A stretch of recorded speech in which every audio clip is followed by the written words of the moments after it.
a goal! Can you believe it? It's extraordinary. Tonight, Caro, will start with another club in a world of hurt, that being the Adelaide Crows. What is going on behind the scenes? Well, they're calling it a crisis in Adelaide. They've won one game this year. Many people thought that they would bounce back from that debacle of a year in 2018. We know, Damien, that around the time of the grand final, the club extended Don Pyke's contract by 2 years, as they did previously with Brenton Sanderson around the time he led the club to a prelim. That seemed like a smart decision at the time, but what's emerging now is just talk of maybe a lack of faith among some of the players and their coach, a lack of faith that began, I guess, last year and transcended too, obviously, to the footy boss Brett Burton after the Collective Minds debacle. We know that coaches left, some senior assistants left, disenchanted with the club. There were deep divisions. The men they've brought in, what they've got now is a series of line coaches, Matthew, all of whom are doing these particular jobs, defence, forward and midfield, for the first time.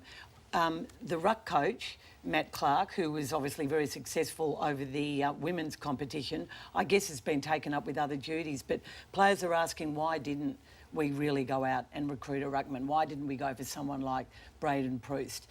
Is the footy department spending cap? Are there problems there? Obviously, a lot of money paid out on Collective Minds.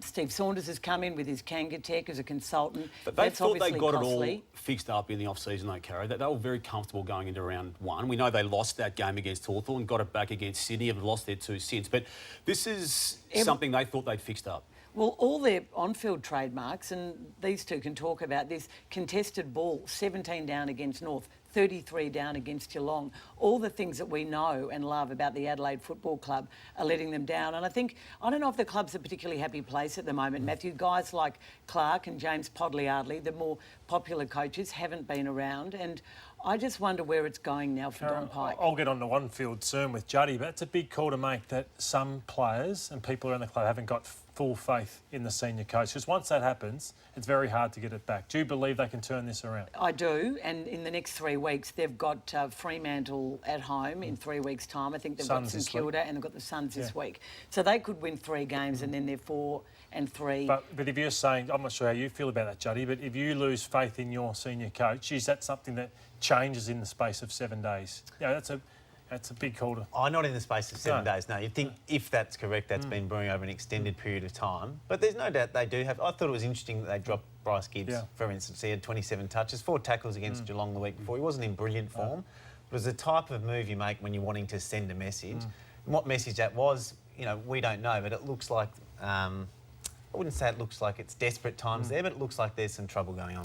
Lordy, their leadership is constantly in question. Rory Sloane has been added to the mix with Tex Walker. Josh Jenkins, another senior player, having issues. The leadership group was questioned. There was a searching conversation amongst players after the loss to North Melbourne on the weekend. What do you make of that part of the club? I think leadership-wise, Tex Walker, to me, if you're not kicking goals as a full forward, it's a tough place to captain from. Here's Tex speaking to his team at three-quarter time. I remember when I got given the job, there was some around the place that reckon that a full forward isn't the place for a captain because you're not in the action enough. And Tex Walker has laid 8 tackles from 4 games. So if you're not kicking goals, you're not applying pressure, you'd want to be doing a lot of things right around the football club. So that's probably the question mark on Tex Walker at the moment. Did you feel it was strange that they didn't just outright appoint Rory Sloane captain? Was it sort of a compromise? Because clearly there was a feeling that Tex was being demoted to a degree. I thought it was strange in the end. Yeah, I thought Rory Sloane, it felt like it was his time to take over role. It felt like Tex had done a good job for a number of years, but if you're going to make that change, it almost feels like they're half pregnant. And just on the game style, Dame, I believe that Geelong have pulled apart the Adelaide game style under Don Pyke. They've denied them the corridor. They were a slingshot team off half-back through that premiership year. We saw all the goals out the back with Jenkins and Betts and Walker. They get that quarterback back behind the ball. They've never had an answer to that. Every team's doing it against Adelaide, and they haven't really evolved since 2017, in my opinion.